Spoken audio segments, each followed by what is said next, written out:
اعوذ باللہ من الشیطان الرجیم بسم اللہ الرحمن الرحیم الحمد للہ رب العالمین الرحمن الرحیم مالک یوم الدین ایاک نعبد و ایاک نستعین اہدنا الصراط المستقیم صراط الذین انعمت علیہم غیر المغضوب علیہم ولا الضالین آمین۔ سورہ فاتحہ کے ضمن میں یہ بات ہم پر کھل چکی کہ یہ عظیم ترین سورت ہے کہ جس کی مثال کہیں اور نہیں ہے، کسی کتب سماویہ میں سے کسی اور میں اس کی مثال نہیں ملتی، اور احادیث سے بھی اس کی عظمت کا ہمیں اندازہ ہوا ہے۔ اور اسی طرح کہ یہ ایک فطرت انسانی کی پکار بھی ہے۔ اس صورت سے ایک چیز یہ بھی ہمیں سمجھ میں آئی۔ جہاں تک اس کی جملوں کی اور کنسٹرکشن پر ہم غور کر رہے تھے تو اس کے 3 حصے ہم نے کہے تھے، 7 آیات ہیں اور 3 حصے ہیں۔ پہلے حصے پر جو ہے وہ ہماری گفتگو مکمل ہو گئی تھی، بلکہ اس سے بھی آگے، یعنی الحمدللہ رب العالمین الرحمن الرحیم مالک یوم الدین ایاک نعبد، یعنی پہلی 3 کا حاصل جو تھا وہ توحید فی العقیدہ، جسے نظریاتی توحید کہنا چاہیے، فکری توحید کہنا چاہیے۔ پہلی 3 آیات کا حاصل یہ تھا۔ ایاک نعبد میں آ کر گویا عملی توحید۔ یہ امام ابن تیمیہ نے توحید کے جو 2 حصے کیے ہیں، ایک کو کہا ہے توحید فی العقیدہ اور ایک کو کہا ہے توحید فی الطلب، اور توحید فی الطلب ہی کو اصل میں ہم عملی توحید کہتے ہیں۔ اور ایاک نعبد پہ ہم نے گفتگو کر لی تھی کہ اس کے معنی کیا ہیں کہ ہمہ وقت بندگی، ہمہ وقت جو ہے اور ہمہ جیت، کل وقتی، یہ کوئی ملازمت نہیں ہے کہ تھوڑی دیر کے لیے اور کسی خاص کام کے لیے کر لی، کہ یہ کوئی ملازمت ہے کہ جا کر 5 ٹائم جو ہے وہ تم نے نماز پڑھ لی اور باقی اپنی مرضیاں کر لی۔ نہیں، نعبدو کا مطلب یہ ہے کہ کلی طور پر اوبیڈینس ہو، یہ عبادت ہے۔ ویسے آج کے دور میں اس عبادت کے مفہوم کو بھی اگر دیکھیں تو بڑا ہی اس کے اندر بھی ایک زوال آیا ہے کہ ایک تو اس کو ہم نے جہاں محدود کر دیا، دوسرا اس کے سمجھنے میں بھی بڑے مسائل ہیں، خاص کر وَمَا خَلَقْتُ الْجِنَّ وَالْإِنسَ إِلَّا لِيَعْبُدُونِ، ہم نے نہیں پیدا کیا جنوں اور انسانوں کو مگر اپنی عبادت کے لیے۔ تو یہ ذرا اس کو سمجھے بنیادی طور پر کہ عبادت ہے کیا۔ اچھا، جہاں قرآن حکیم میں یہ بھی آ گیا کہ سارے ہر شجر و حجر ہر چیز کیا ہے اس کی عبادت میں لگی ہوئی ہے، تو ایک دیکھیں قرآن حکیم سے بات کو سمجھیں کہ ایک ہے غایت، انسان کی پیدائش کی غایت کیا ہے، وہ عبادت ہے۔ ایک اس کا مقصد ہے، اس کے پیدا کرنے کا مقصد کیا ہے، وہ بالکل اور شے ہے۔ اور سبب تخلیق کیا ہے، یہ بالکل اور شے ہے۔ اس کو میں ذرا آسان کر کے سمجھاؤں تو سورج کی عبادت کیا ہے؟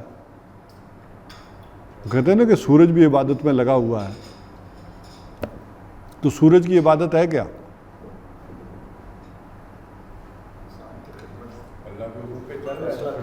چل رہا ہے، روزانہ نکلتا ہے، روزانہ ڈوبتا ہے، یہ اس کی کیا ہے؟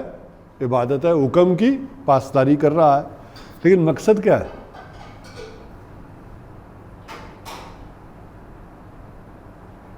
ایک ہے اس کی عبادت اور ایک ہے اس کا مقصد۔ مقصد کیا ہے؟ تمازد دینا، روشنی دینا۔ یہ جو وہ روشنی دے رہا ہے آپ کو، یہ سارا کچھ کر رہا ہے، لیکن عبادت اور ہے، روشنی اور تمازد اس سے، یہ اس کا مقصد ہے دینا کا۔ اب ذرا اس میں سمجھیں، انسان کی جو عبادت ہے دنیا میں اللہ تعالیٰ نے اور کسی کو عبادت کے اندر استثناء نہیں دیا، آپشنل نہیں کیا معاملہ، انسانوں کو کیا۔ اب 2 باتیں آج سمجھ لیں، تیسری میں پھر کبھی سمجھاؤں گا کہ ایک ہے غایت تخلیق، ایک ہے مقصد تخلیق اور ایک ہے سبب تخلیق۔ تو دو چیزوں کو آج ذرا ایڈریس کر لیتے ہیں کہ ایک ہے غایت تخلیق، وہ ہے عبادت، اور ایک ہے مقصد تخلیق، وہ ہے خلافت۔ وَإِذْ قَالَ رَبُّكَ لِلْمَلَائِكَةِ إِنِّي جَاعِلٌ فِي الْأَرْضِ خلیفہ۔ مقصد وہ ہے، بنایا تمہیں کس مقصد کے لیے؟ اس خلافت کے لیے، لیکن تمہاری غرض و غایت کیا ہے؟ وہ عبادت ہے۔ اچھا، اس خلافت کی وجہ سے اللہ تعالیٰ نے انسان کی عبادت میں اس کو ایک آپشن دیا ہوا ہے، اگرچہ اس کے بعض حصوں میں وہ آپشن نہیں ہے۔ مثلا آپ اپنے ناخن تو بڑھنے سے نہیں روک سکتے نا، بال بڑھنے سے نہیں روک سکتے، لیکن یہ آپشنل یوں بندگی کی ہے کہ آپ اگر کوئی مندر جانا چاہتے ہیں تو روکا نہیں ہے۔ آپ کسی بدھ کو سجدے اس کی عبادت کرنا چاہتے ہیں تو روکا نہیں ہے۔ اچھا، یہ حرکت دیکھیں سورج نہیں کر سکتا۔ آج میں صبح ذرا لیٹ اٹھ جاتا ہوں یا واپس چلا جاتا ہوں، باقی ساری کائنات جو ہے وہ لگی ہوئی ہے۔ سبح للہ ما فی السماوات و ما فی الارض، جو شے بھی ہے آسمانوں اور زمین میں اس کی تسبیح میں لگی ہوئی ہے۔ انسان کے لیے یہ آپشنل معاملہ ہوا ہے۔ اب جو اصل عبادت کا معاملہ ہے اس کو اس کے ساتھ اگر جوڑیں گے، وَمَا خَلَقْتُ الْجِنَّ وَالْإِنسَ إِلَّا لِيَعْبُدُونَ، تو اس عبادت کے ساتھ جوڑیں تو وہ یہ ہے کہ یہ سرکشی کہاں سے آ گئی؟ وہ جو وہاں اللہ تعالیٰ خطاب کر رہے ہیں نا، تو اس کا مطلب یہ تمہارے اندر سرکشی کہاں سے آ گئی؟ تم نے حکم عدولی کیسے کر لی؟ تمہاری غایت تو یہ تھی، آپشنل ٹھیک ہے، میں نے تمہیں معاملہ دیا، لیکن یہ تم نے کیا کیا؟ یہ سرکشی نہیں ہونی چاہیے تھی تمہارے اندر۔ تو اب سمجھیں، ایاک نعبد۔ اچھا، اس میں جیسے میں نے کہا عظیم صورت ہے، اس کو جس پہلو سے بھی پکڑے نا تو ایک نیا ہی رخ اور نیا ہی رنگ آ جاتا ہے۔ اس کو اگر عبادت کو اس پہلے 3 آیات کے ساتھ جوڑ لیں تو کل شکر اور کل حمد اور کل ثنا اللہ کے لیے۔ تو شکر کا ایک تقاضا عبادت بھی ہے، شکر ہی کے تقاضے کے طور پر اگلا قدم جو ہوتا ہے وہ عبادت ہوتی ہے۔ کیوں؟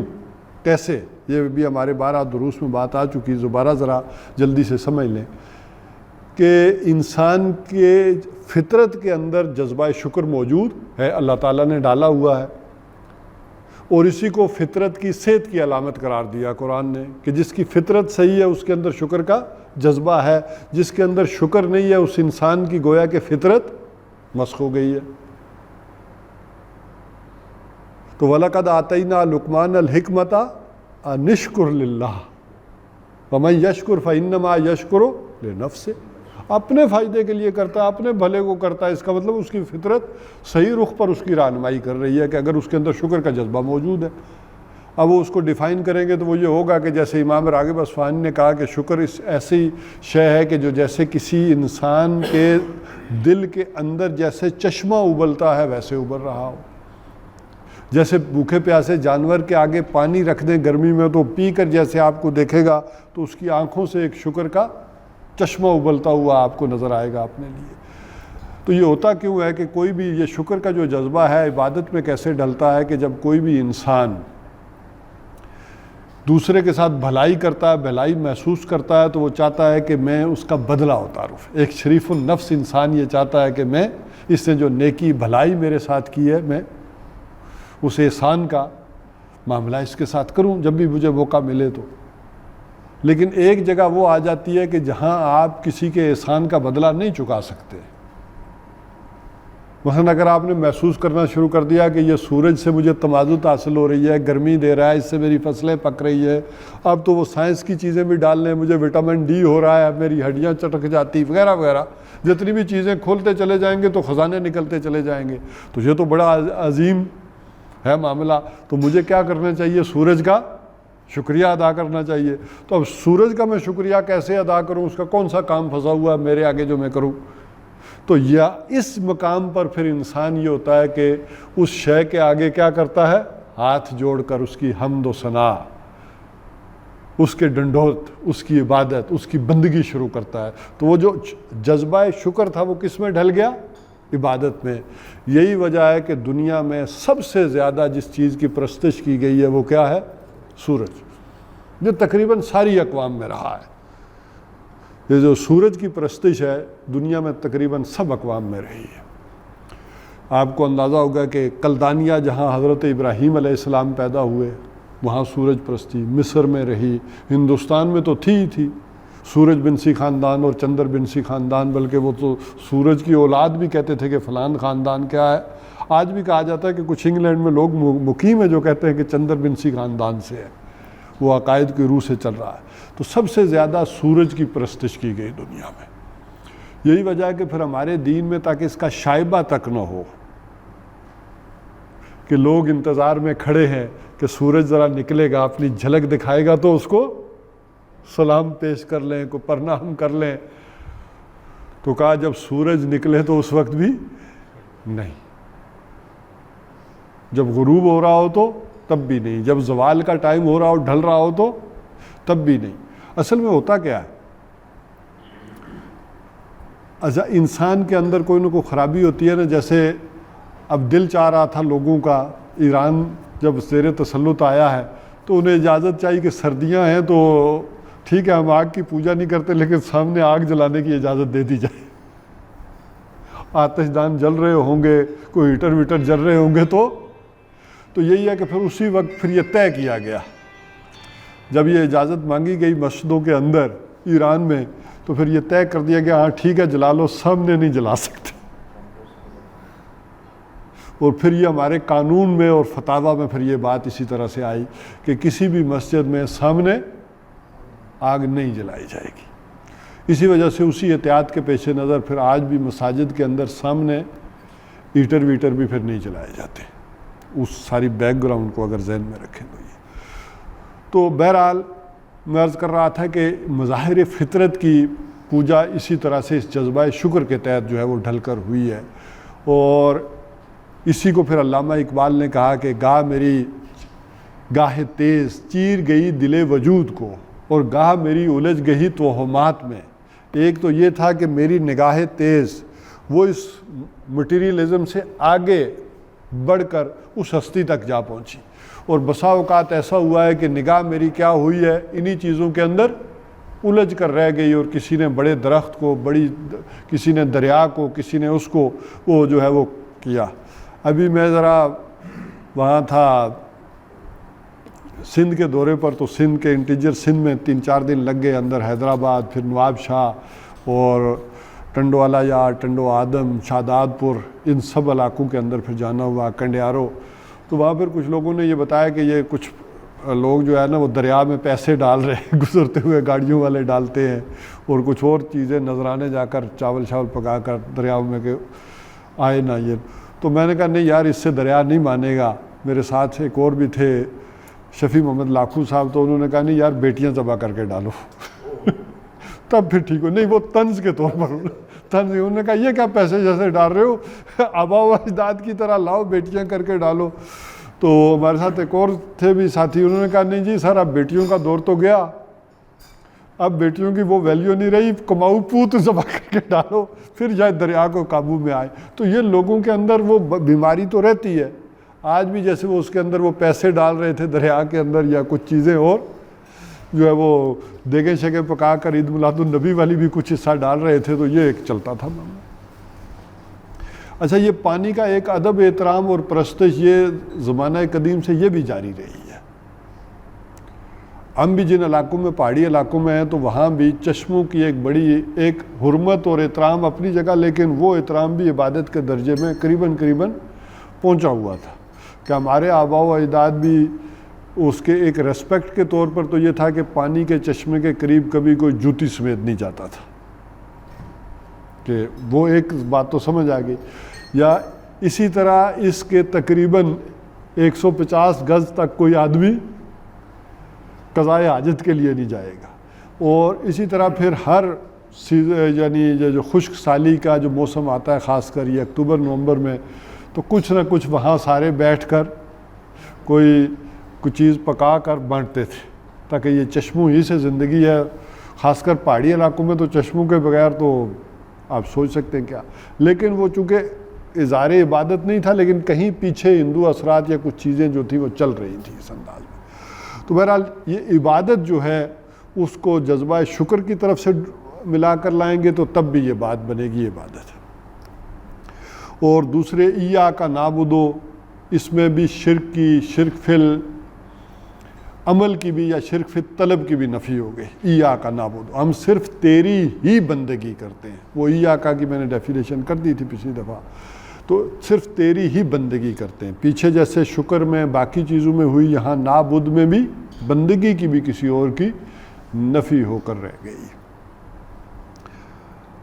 وَإِيَّاكَ نَسْتَعِينُ، اور صرف تجھی سے مدد مانگتے ہیں. اب ایک ریفرنس اور لنک اس عبادت والے سے جوڑ کر لائیں گے تو کیا ہوگا؟ عبادت کا بھی اصل جوہر کیا ہے؟ حضور صلی اللہ علیہ وسلم نے فرمایا کہ عبادت کا بھی اصل جوہر دعا ہے. الدعاء مخ العبادہ، الدعاء هو العبادہ. تو نستعین بھی کیا ہو گیا؟ دعا ہے نا. تو عبادت کی طرف سے اس کو لائن کو جوڑیں گے تو وہ جائے گی کہ دعا بھی صرف اس سے.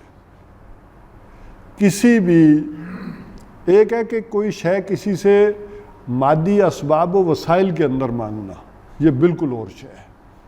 اور ایک ہے کہ کسی غیر مرئی شے کے حوالے سے کوئی شے یا کسی غیر مرئی شے سے مانگنا، یہ گویا کہ شرک ہو جائے گا. بالکل اس کی آسان سی بات سمجھ لیں کہ ہم یہ عقیدہ رکھتے ہیں کہ یہاں فرشتے کیا ہیں؟ ہمارے دائیں اور بائیں بیٹھے ہوئے ہیں. باقی بھی ہوں گے لیکن یہ تو پتہ ہے نا کرامن کاتبین ہر وقت موجود ہیں، بیٹھے ہوئے ہیں. تو میں یہ نہیں کہہ سکتا کہ فرشتے میرا یہ کام تو کر دے، ذرا اوپر درخواست تو یہ پہنچا دے. تو عظیم آدمی ہے، لکھا ہوا تیرا پہنچتا ہے تو یہ تو ذرا میری بات کر دے. میں توبہ کرتا ہوں یہ نہ لکھنا، اگرچہ وہ بھی خدا خوفی سے ہی ہو، لیکن یہ سارا کرنا بھی شرک کے درجے میں. تو یہ مانگنا بھی کسی اور سے، یہ بھی شرک. سوائے اس کے کہ میں نے کہا کہ ایک مادی اسباب و وسائل ہے. جیسے میں کہوں عاطف صاحب ذرا یہ پانی تو پلا دیں ڈال کے، کیونکہ یہ پتہ ہے کہ یہ وہاں سے پانی ڈال کر لا سکتے ہیں، ایک سامنے کی چیز ہے. اچھا، اسی میں ذرا ایک تیسری ڈائمنشن لے کر آ جائیں، ایاک نعبد. اب میں نے اس کے دو ترجمے بتائے تھے، کون کون سے؟ فعل مضارع ہے تو میں نے کہا اس کے دو پاسبلٹیز ہیں ترجموں کی، تیری عبادت کرتے ہیں اور دوسرا ترجمہ تھا کریں گے. اور اس میں میں نے کہا تھا کہ دو آراء آتی ہیں عام طور پر. کرتے ہیں کا معاملہ بعض لوگوں نے کہا یہ بڑی ہی جرت والی بات ہے، تو لہٰذا زیادہ کیا کرو کہ کریں گے. تو کرتے ہیں بعضوں نے کہا نہیں یہ زیادہ بہتر ہے. تو اب ذرا دیکھ لیں کہ اگر کوئی شخص یہ پڑھتا ہے اور کہتا ہے کہ ایاک نعبد، ہم تیری عبادت کرتے ہیں، اور وہ نہیں کر رہا، تو پہلی کذب بیانی تو ہو گئی نا، جھوٹ بولنا ہو گیا. وہ کہہ رہا کہ میں تیری عبادت کرتا ہوں لیکن کر نہیں رہا.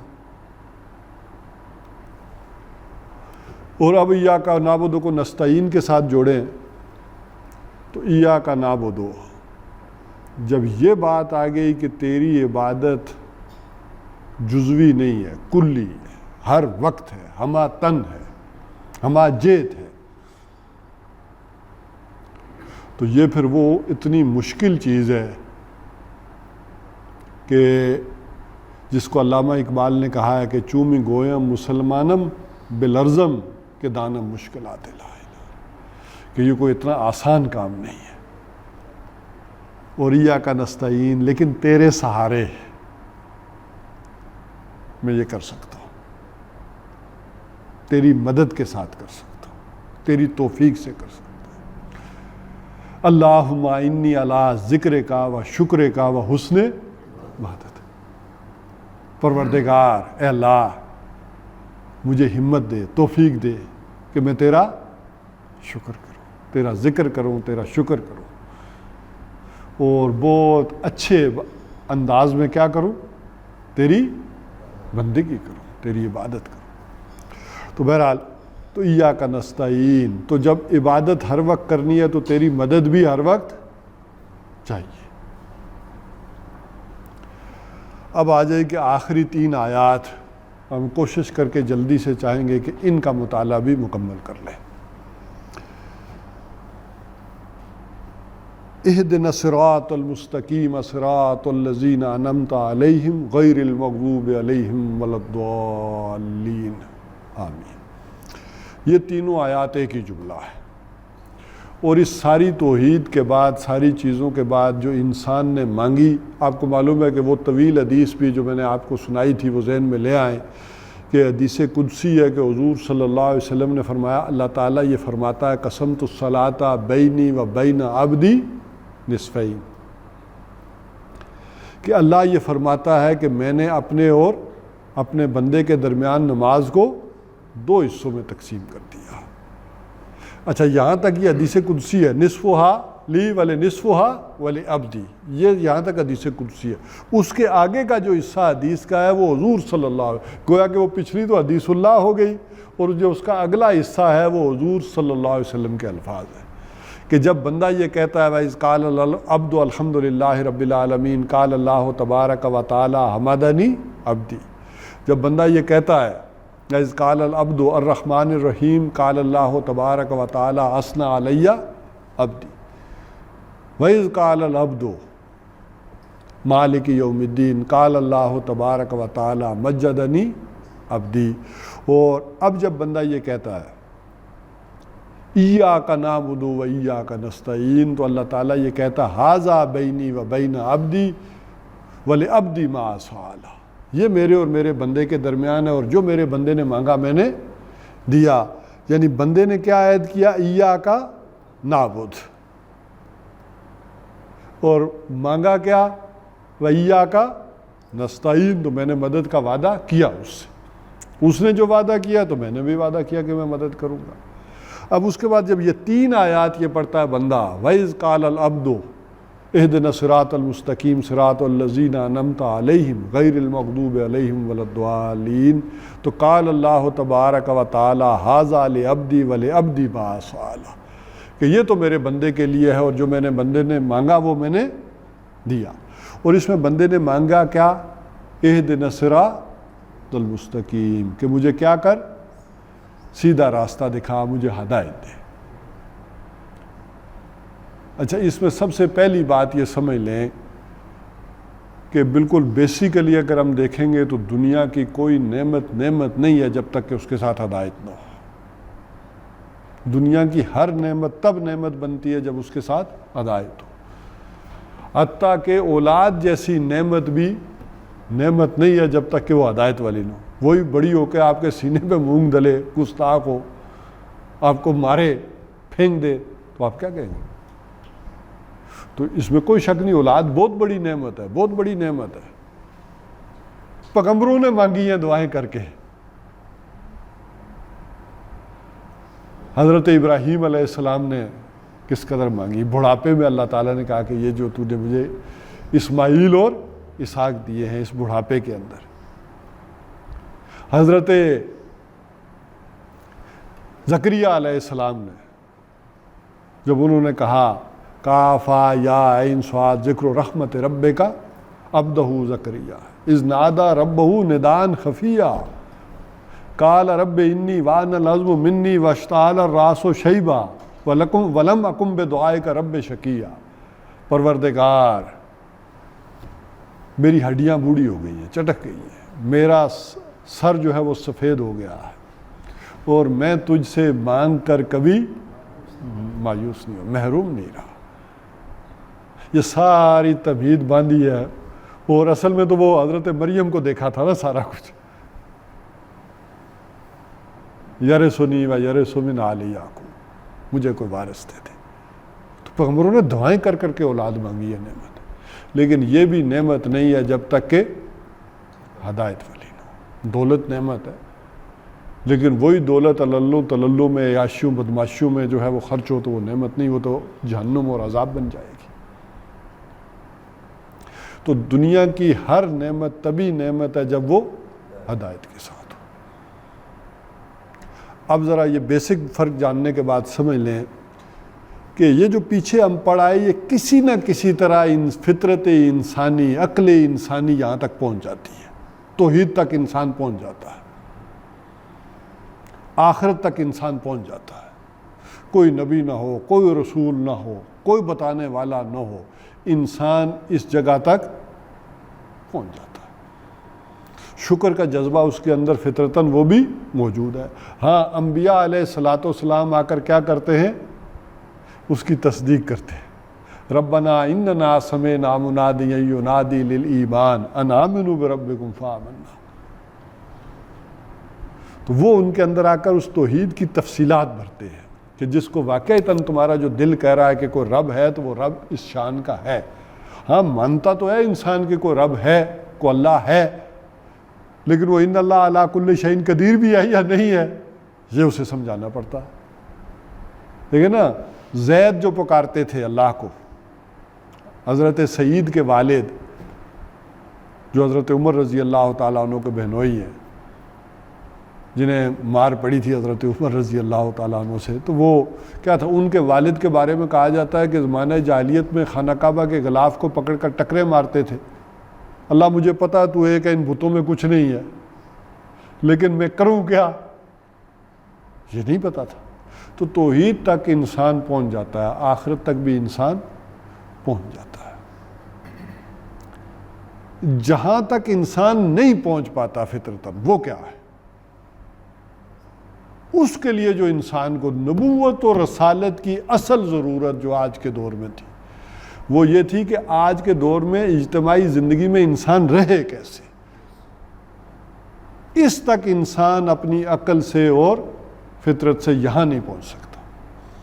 یہ وہ مقام ہے کہ جو انسان گھٹنے ٹیک دیتا ہے اور کہتا ہے کہ اہدنا الصراط المستقیم، میں نے تجھے مان لیا کہ تو الحمدللہ رب العالمین ہے، الرحمن الرحیم ہے، مالک یوم الدین ہے، لیکن میں رہوں دنیا میں کیسے، یہ مجھے نہیں پتا۔ اچھا، انسان اپنے ظروف و احوال میں بعض اوقات غلط نہیں سوچتا۔ ایک انسان پوری دیانتداری سے بھی سوچے تو کیا وہ اسے سمجھ آ سکتی ہے کہ عورت کے کیا احساسات ہیں، وہ کیا سمجھتی ہے، اس کے کیا جذبات ہیں؟ یا ایک مزدور کسی کارخانے دار کے مسائل کو سمجھ سکتا ہے؟ یا ایک کارخانے دار ایک مزدور کے جذبات کا کوئی اندازہ کر سکتا ہے؟ یا ایک حکمران نیچے کسی فرد کیا اور ایک فرد اس حکمران کی مجبوریوں کو کوئی سمجھ سکتا ہے؟ یہ تو آج کے دور کے وہ مسائل ہیں کہ جو لا ینحل ہے۔ دیکھیں نا، دنیا اسی میں ٹھوکریں کھا رہی ہے نا۔ عورتیں اٹھ رہی ہیں کہ ہمارے حقوق، ہمارے حقوق، ہمارے حقوق، ہوتے ہوتے ہوتے اتنے حقوق ہو گئے کہ اب مردوں کی تنظیمیں بن رہی ہیں کہ ہمارے حقوق دب گئے ہیں، ہمارے حقوق ہونے چاہیے۔ اسی طرح مزدور یونینز، کارخانے دار، وہ کیا کریں ایک فرد اور اجتماعیت کے درمیان؟ تو یہ انسانی عقل ڈیسائیڈ نہیں کر سکتی تھی۔ اچھا، یہ جتنا مسئلہ گمبھیر آج کے دور میں ہوا ہے، نوع انسانی کے ساتھ اس سے پہلے نہیں تھا، اور اب اس وقت تو اس نے جو خطرناک ترین صورتحال اختیار کر لیا، آپ اس کا اندازہ بھی نہیں کر سکتے۔ دیکھیں، نوع انسانی نے پہلے دیکھا کہ جاگیرداری کے چنگل میں ہم پھنس گئے، اس سے نجات کیسے حاصل کریں۔ وہ والٹیئر ہوں، روسو ہوں، کروڑوں انسانوں نے جانیں دی اور فیوڈل لاز کے ظلم و ستم سے باہر نکلے اور کوئی جمہوریت آ گئی۔ لیکن اس جمہوریت کے نتیجے میں سرمایہ دار کے چنگل میں پھنس گئے، پھر جانیں دی، پھر میدان میں آئے اور کمیونزم کے چکر میں، پھر سوشلزم کے وہ چکر میں جا کر پھنس گئے، ون پارٹی ڈکٹیٹرشپ کے اندر۔ تو نوع انسانی جو ہے وہ تلاش میں تو ہے، لیکن نہیں فیصلہ کر پا رہی کہ کدھر جائے، کیا اس کا حل کیا ہو، یہ عورت اور مرد کے درمیان حقوق و فرائض کا تعین کیسے ہو سکے، کیسے ہم نقطہ اعتدال جو ہے وہ کر سکیں، ایک محنت اور سرمایہ کے درمیان کیسے نقطہ اعتدال کریں۔ خاص کر مشین کی ایجاد نے تو اسے لا ینحل بنا دیا۔ مشین کی ایجاد سے پہلے چلے پھر کوئی تھوڑا بہت تھا، پھر کرنسی کی ایجاد نے، پہلے تو یہ تھی کہ کوئی کپڑا بن رہا ہے، کوئی گڑ بنا رہا ہے، کوئی دوسرا کر رہا ہے، آپس میں تقسیم کر لیں گے، لیکن آغاز ہوا کہ اتنے کپڑے کے تھان اتنے سونے کے برابر ہوں گے، اتنا گڑ اتنے سونے کے برابر ہوگا، تو پھر یہ لین دین شروع ہوا۔ وہ جو ایچ جی ویلز نے لکھا ہے کہ جب انسان نے کرنسی ایجاد کی تو اسے نہیں پتا تھا کہ اس نے کتنی بڑی مصیبت کو دعوت دی تھی، اور اس کی ایجاد سے جو لا ینحل مسائل پیدا ہوں گے ان کا وہ تدارک کیسے کرے گا، اسے اندازہ ہی نہیں تھا کہ کس مصیبت کو اس نے دعوت دی ہے۔ اور میں ابھی کی جو بات کر رہا تھا کہ جس اندھیرے میں نوع انسانی اب جانے والی ہے، اس کی بیناکی کا تصور انسان کو لرزا دیتا ہے، اگر آپ کو احساس ہو۔ اچھا، نوع انسانی کا ایک سفر یہ چل رہا تھا ترقی کے ساتھ کہ کچھ ہم نے کیا، معلوم ہوا غلط ہو گیا، اس کی چھانٹی ہوئی، پھر ذرا ایک سفر، معلوم ہوا کہ جذبات میں ذرا دوسری سائڈ پہ نکل گئے، پھر غلطی ہو گئی، تو نوع انسانی ٹھوکریں کھاتے ہوئے آگے پازیٹیو انداز میں آگے بڑھ رہی تھی۔ وہ جسے شیطان نے کہا ہے نا، عصر حاضر کے تقاضاؤں سے ہے لیکن یہ خوف، کہ وہ تقاضے کہیں حضور صلی اللہ علیہ وسلم تک نہ لوگوں کو لے جائیں، اس نور کی طرف رہنمائی نہ ہو جائے، یہ ضروریات انسان کو، مسلمان کہیں نہیں لے جائیں گے، لوگ ضروریات کے تحت ادھر چل پڑیں گے۔ تو یہ جو نوع انسانی آگے بڑھ رہی تھی ٹھوکریں کھاتے کھاتے، جسے وہ قرآن نے اس کے اندر ایک پروسیس بھی بیان کیا ہے۔ دیکھیں، ایک تھیسس آتا ہے کہ یہ ہونا چاہیے دنیا میں، اب جو بھی انسانوں نے سوچا، 2-4 نے مل کر 10 نے سوچ کر وہ قائل کیا اور دنیا اس طرف چل پڑی، معلوم ہوا یہ کچھ غلط ہو گیا، سینتھیسس، وہ پھر تھیسس بنتا ہے، اس کے مقابلے میں پھر اینٹی تھیسس آتا ہے، پھر وہ سینتھیسس بنتا ہے، یوں دنیا آگے بڑھی۔ اس وقت دنیا جس مصیبت سے دوچار ہو گئی ہے اور ہونے والی ہے، وہ کیا ہے کہ تاریخ انسانی میں یہ جو سفر آگے بڑھ رہا تھا، یہ اس موڑ پر آ کر 2 برائیاں جڑ گئی ہیں، 2 بڑے نظاموں کی برائیاں جڑی ہیں آ کر۔ دیکھیں، ایک یہ ہے ہمارا کیپٹلزم، اور اس کے ساتھ ہے ڈیموکریسی۔ ڈیموکریسی اتنی بری شے نہیں تھی جتنا کیپٹلزم برا تھا، اس کے اندر جاگیرداری بھی ڈال لیں۔ یہ جو کیپٹلزم تھا، اس جمہوریت کی برائی وہ تھی جو زیادہ بڑی برائی تھی۔ اچھا، ادھر کیا تھا؟ ادھر سوشلزم اتنا برا نہیں آیا جتنا وہ 1 پارٹی ڈکٹیٹرشپ بری تھی۔ ان دونوں نظاموں نے مل کر چائنا میں جو صورت اختیار کر لی ہے، وہ 1 پارٹی ڈکٹیٹرشپ اور کیپٹلزم، وہ اچھائی بھی چھوڑ دی اور ادھر کی اچھائی بھی چھوڑ دی۔ یہ جو تاریکی دنیا میں اب چھانے والی ہے کہ کیپٹلزم پلس 1 پارٹی ڈکٹیٹرشپ۔ اچھا، اسلام کو بھی اسی کے مطابق ڈال لیا جائے گا۔ اسلام کی بھی جب اس سارے نظریے میں جو دنیا میں چھا رہا ہے نا، اس کے مطابق جب ڈیفینیشن کی جائے گی نا، تو خلیفہ صاحب اور ڈکٹیٹرشپ، سمجھ رہے ہیں نا کہ یہ اس راستے کو بھی یوں ہموار کریں گے۔ اور یہ نوع انسانی کے لیے بہت، اگرچہ یہ پوری دنیا میں چھائے گا نہیں، یہ میرے ایمانی حد تک کی بات ہے، ورنہ دنیا میں پھر کوئی خیر اور بھلائی کا آئندہ کوئی تصور نہیں کیا جا سکتا۔ کہ جو بلا یہ لپیٹے میں لے لے گی دنیا کو۔ ظاہر ہے کہ انڈسٹریلسٹ کو بھی یہی نظام سوٹ کرتا ہے۔ دیکھیں نا، جمہوریت میں اس میں کچھ نہ کچھ حقوق دینے پڑتے ہیں سرمایہ دار کو بھی، کوئی سوشل ویلفیئر، کچھ نہ کچھ۔ اس نظام میں تو کچھ نہیں دینا، اس میں تو انسان کیا، ایک ایموشن لیس مشین، اس میں تو کوئی حقوق کا تصور نہیں ہے۔ بہرحال یہ تو ضمنی طور پر ایک آئندہ آنے والے خطرے کی پیش نظر میں نے آپ کے سامنے بات رکھ دی کہ یہ بھی شعور ہونا چاہیے کہ کس بڑے اندھیرے اور گمراہی میں نوع انسانی جانے والی ہے اور کیوں جانے والی ہے۔ اصل تو یہ معاملہ ہو جائے گا نا۔ ابھی جو بات آ رہی تھی کہ وہ قطر کے حوالے سے یا اسرائیل کے حوالے سے یا غزہ کے حوالے سے، تو آخر سوچنا تو یہ ہوگا کہ یہ ہوا کیوں؟ رحمتیں ہیں تیری اغیار کے کاشانوں پر، یہ کس وجہ سے ہے؟ ہماری غلطی اور قصور کیا ہے؟ تو وہ آ جائیے، اہدنا الصراط المستقیم، ہمیں سیدھا راستہ دکھا۔ تو ایک اس ڈیفینیشن پر جائیں گے تو بندہ کہے جو آدمی پیچھے الحمدللہ رب العالمین کر رہا ہے وہ سیدھے راستے پر نہیں ہے۔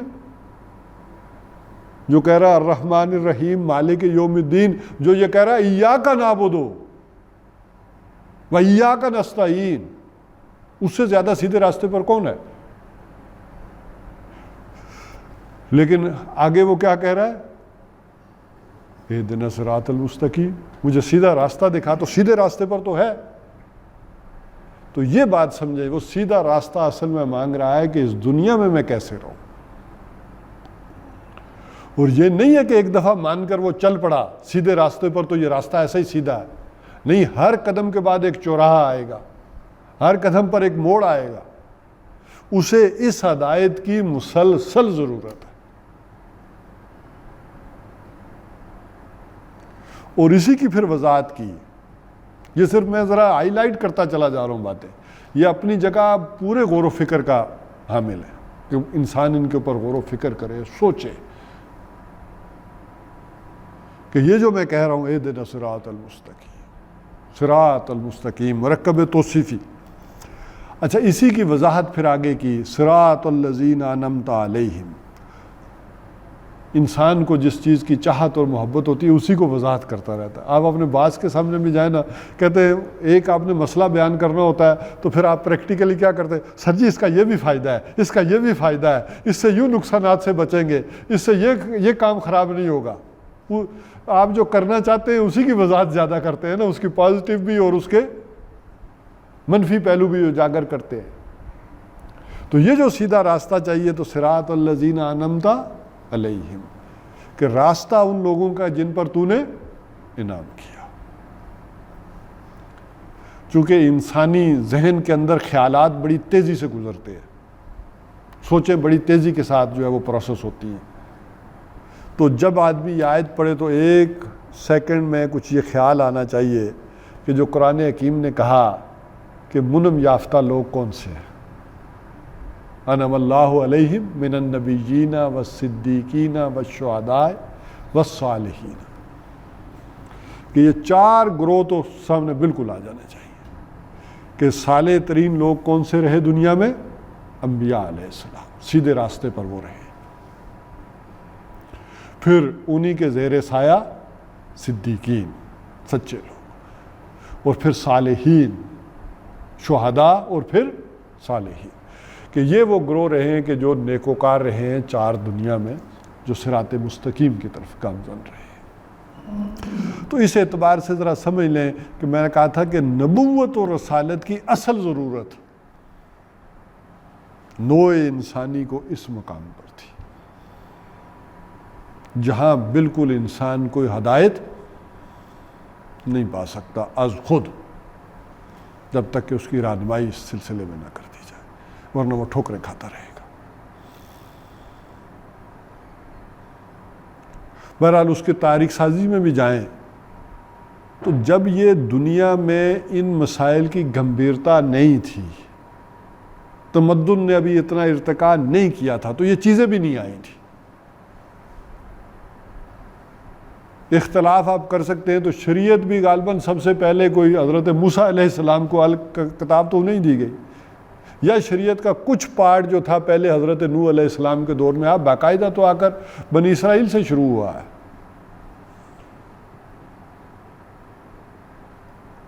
اور حضور صلی اللہ علیہ وسلم نے بھی جو کہا ملت ابراہیمی، ملت ابراہیمی، تو ملت ابراہیمی کی چیزیں کیا گنائی ہیں حضور صلی اللہ علیہ وسلم نا، انڈیویجول تھا نا انسان۔ ملت ابیکم ابراہیم، تو اس ملت ابراہیمی میں کہا 6 چیزیں تو بڑی نمایاں تھیں جو حضور صلی اللہ علیہ وسلم نے گنائی، کہ ختنہ کروانا، ناخن تراشنا، وہ غیر ضروری بال کاٹنا۔ ابھی تو انسان اس حد تک محدود تھا نا۔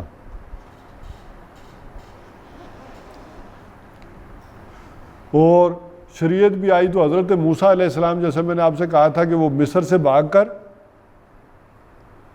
قریب ہی مدین آ گئے، کچھ زیادہ دور نہیں گئے۔ تو ابھی کوئی ISI IB کوئی CTD کوئی نہیں تھی کہ پکڑ کر لے جاتا، کوئی کرتا، یا آ گئے تو اطلاع دیتا۔ نظام نے جس قدر جکڑ لیا ہے نوع انسانی کو، تو جتنی ضرورت آج کے دور میں ہے اس اجتماعی نظام کی، نوع انسانی کو اس سے پہلے نہیں رہی۔ اور جیسا کہ میں نے عرض کیا کہ نوع انسانی جس بڑے اندھیرے کی طرف جو ہے وہ سفر کر چکی ہے، اور تقریباً اس پر سارے ہی متفق ہیں۔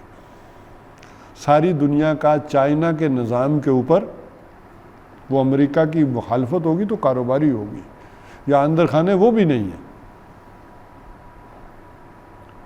تو تقریباً اس پر سب کا اتفاق ہو چکا ہے کہ چائنی نظام دنیا کا سوٹیبل نظام ہے، اسی پر چلنا چاہیے۔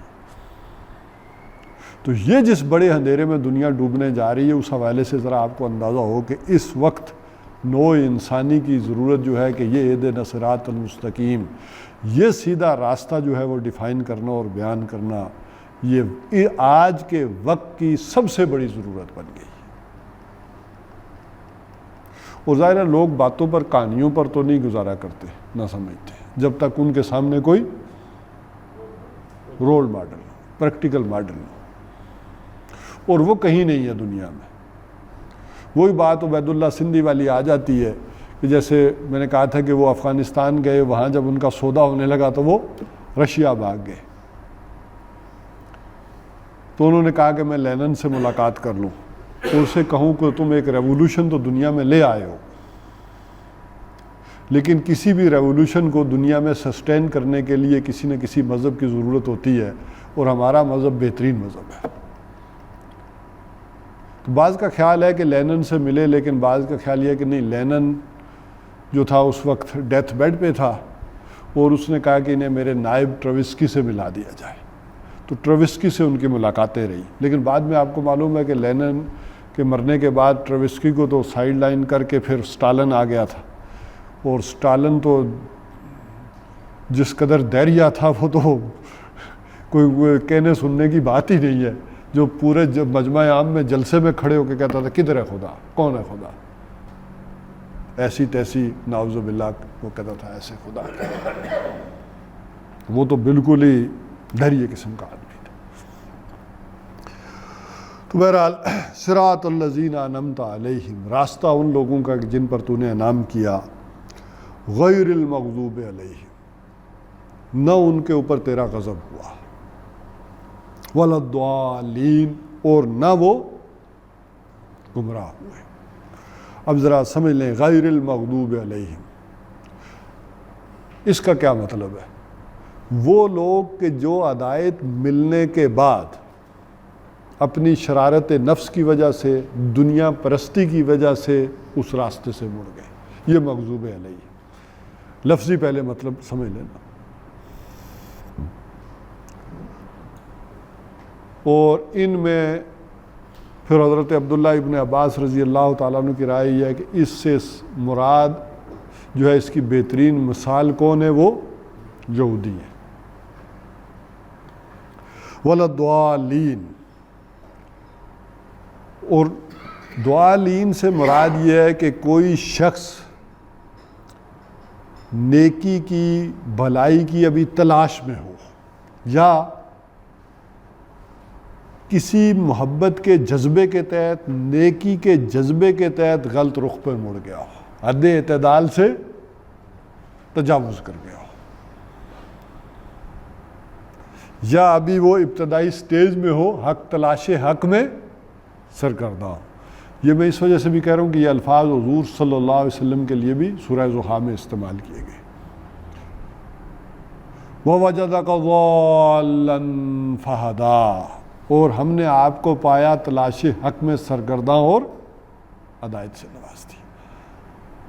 اب اس میں دو باتیں اپنی جگہ رہیں گی کہ چونکہ ہم پچھلے دروس میں یہ بات کرتے آئے کہ نبی تو پیدائشی نبی ہوتا ہے، تو اس میں کوئی شک نہیں، وہ دونوں باتیں اپنی جگہ درست رہیں گی کہ نبی پیدائشی نبی ہوتا ہے، عالم ارواح میں نبی ہوتا ہے، لیکن یہ ہے اس وقت اس دنیا کا معاملہ۔ اس دنیا میں آپ کی پیدائش بھی اسی طور پر ہوئی جیسے لوگوں کی ہوتی ہے۔ باقی وہ ٹھیک ہے، حضور صلی اللہ علیہ وسلم کی حدیث موجود ہے کہ میں اس وقت بھی نبی تھا جب اب آدم مٹی اور پانی کے مابین تھے، وہ عالم ارواح کی بات۔ تو دنیا میں تو یہ سارے پروسیس اسی طرح طے ہوئے ہیں، اور وہ چیز بھی پھر آ کر ایک وقت میں کھلی ہے، جسے ہم کہتے ہیں کہ ظہور ہوا ہے اس کا، اس نبوت کا، اقرا بسم ربک الذی خلق سے۔ تو اس سے پہلے یہی وجہ ہے کہ وہ غار حرا میں کیا کرتے تھے، جو شارحین حدیث نے لکھا ہے نا، فلما بلغ اشد 40 سنہ،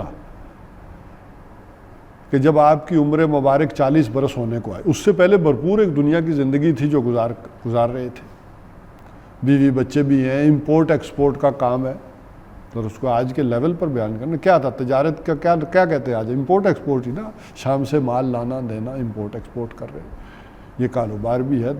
لیکن جب آپ کی عمر مبارک 40 برس ہونے کو آئی تو حبب الیہ الخلا ویخلو بغار حرا، آپ کو خلوت گزینی محبوب ہو گئی اور آپ غار حرا میں چلے گئے۔ ویتخنس فیہ، وہاں آپ تخنس کرتے تھے۔ اب شارحین حدیث نے لکھا ہے تخنس کی ڈیفینیشن کیا ہے، کیا کریں۔ یہ چونکہ عروہ ابن زبیر نے یہ روایت بیان کیا اپنی خالہ حضرت عائشہ رضی اللہ تعالیٰ عنہ سے، تو تخنس کو کہتے ہیں وکان صفت تعبدہی التفکر والاعتبار، ان کی جو عبادت تھی وہ کیا تھی، التفکر والاعتبار، یعنی غور و فکر کرنا، سوچنا کہ ان مسائل کا، ان چیزوں کا حل کیا ہے، کہاں ہم پھنسے ہوئے ہیں۔ تو پھر اوپر سے وہ جواب آیا۔ تو بہرحال ایک ہے وَلَضَّالِّينَ، یہ لفظ کی ڈیفینیشن میں نے اس لیے کی کہ ایک وہ لوگ کہ جو پھر تلاش حق میں سرگرداں ہوں، یا دوسرے وہ جو کسی نیکی کے جذبے کے تحت، کسی محبت کے اندر جو ہے وہ حد اعتدال سے ہٹ گئے ہو۔ اس میں ان کی نفسانیت کو کوئی دخل نہیں تھا، کوئی دنیا پرستی نہیں تھی، دنیا کی محبت نہیں تھی، کوئی شرارت نفسی نہیں تھی، بلکہ اللہ کی محبت میں وہ ادھر نکل گئے۔ اور یہی وجہ ہے کہ سورہ حدید میں پھر وہ یہ کہا گیا کہ یہ رہبانیت کی بدعت انہوں نے خود ایجاد کی تھی، اللہ تعالیٰ نے ان کے اوپر یہ لازم نہیں کیا تھا۔ یہ اللہ کی محبت میں انہوں نے یہ دعویٰ کیا کہ ہم کیا کریں گے، شادی نہیں کریں گے، یہ اپنے اوپر انہوں نے خود لگائی بات۔ لیکن پھر اللہ نے کہا اس کی رعایت کر نہیں سکے، اگر یہ دعویٰ کیا تھا تو پھر چلتے، خود اپنے اوپر پابندی لگائی ہے، میں نے تو نہیں لگائی تھی۔ اب یہ اس سے بھی سمجھ میں آتی ہے کہ خود آپ دعویٰ کر کے میدان میں آتے ہیں تو پھر اس کو قائم رکھے، اللہ نے تو کوئی پابندی نہیں لگائی۔ اب جب خود دعویٰ کر کے میدان میں آئے تو پھر اس کی رعایت کر نہ سکے، کیونکہ ایک چیز فطرتی ہے، تو فطرت کے آگے جب بند باندھیں گے تو وہ نالے پھر کوئی اور دوسرا راستہ اختیار کریں گے، اور پھر ہوا یہی، پھر دوسرے راستے پھر اختیار ہوئے ہیں، جس کے نتیجے میں پھر آج جب ان کے وہ جو بھی گرجے گھر جو ہیں، چرچ خریدے جاتے ہیں، تو ان کے تہہ خانوں سے پھر ناجائز بچوں کے پھر قبرستان نکلتے ہیں، پھر یہ کیفیت ہو جاتی ہے۔ آسان؟ اچھا بس اس کو پھر ختم کر دیتے ہیں۔ تقریباً میرا خیال ہے کہ میرا مفہوم اور چیزیں وہ آ چکی، بس اس میں یہ دیکھ لیں کہ ہم روزانہ یہ دعا کرتے ہیں اور نماز میں کھڑے ہو کر 5 وقت اور ہر رکعت میں جب یہ کہتے ہیں کہ اہدنا الصراط المستقیم اور صراط الذین انعمت علیہم، اور پیغمبروں کا اور صدیقوں کا اور شہداء اور صالحین کا راستہ ہمارے سامنے کھلا پڑا ہے، لیکن نماز سے فارغ ہو کر ہم سارے غیر المغضوب علیہم ولا الضالین کے راستوں کے اوپر چلتے ہیں۔ یہ ہے وجہ مار پڑنے کی۔ ہمارا سیاسی نظام بھی کس پر ہے؟ ولا الضالین کے اوپر ہے۔ معاشی نظام کس پہ ہے؟ مغضوب علیہم کے اوپر ہے، اجتماعی لحاظ سے بات۔ تو ویسے تو انفرادی بھی سمجھ لیں، انفرادی بھی کون سا کرتوت ہے جو ہم نہیں کرتے جو ان دونوں نے نہ کیا؟ تو کیا یہ نماز میں ہم سمجھتے اور پڑھتے ہیں، اس سینس کے ساتھ اس کو سوچتے اور پڑھتے ہیں؟ تو یہ ہمیں سوچنا ہوگا۔ بہرحال اس کے بعد آمین کے الفاظ جو عبرانی زبان کا لفظ ہے جس کا ہے کہ اللہ ایسا ہی ہو کہ ہمیں ہدایت سے سرفراز ہونا، اور اسی لیے کہا جاتا ہے کہ سورہ فاتحہ دعا ہے اور باقی سارا قرآن حکیم کیا ہے؟ جواب دعا ہے۔ تو اس میں کہ آخر میں انسان نے جو رب العالمین سے استدعا کی وہ تھی کیا کی؟ ایک سیدھے راستے کی، لہٰذا آگے جو بات شروع ہو گئی ذالک الکتاب لا ریب فیہ، یہ وہ کتاب ہے کہ جس کے کم از کم ہدایت کے ہونے میں کوئی شک نہیں۔ ٹھیک ہے، تو انشاءاللہ العزیز اگلی دفعہ پھر ہم یہاں سے شروع کریں گے۔ اللہ تعالیٰ میں اس کی ہمت اور توفیق عطا فرمائے۔